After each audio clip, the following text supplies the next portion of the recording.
Обязательно ставьте лайки и пишите свои комментарии. Они нам очень важны. В Туркменистане создадут информационный центр для распространения в мире туркменской пропаганды. На заседании Кабмина 24 декабря министр иностранных дел Рашид Меридов отчитался о работе по развитию информационного сотрудничества Туркменистана со странами мира.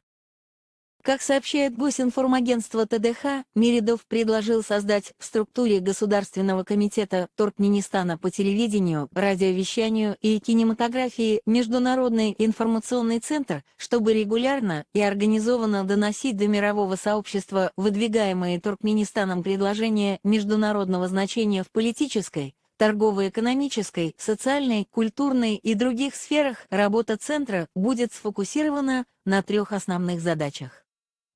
Регулярно и оперативно доносить до мирового сообщества информацию о Туркменистане с помощью современных медиатехнологий. Освещать в отечественных СМИ конкретные сведения о происходящих в мире значимых международных политических, экономических и социальных событиях.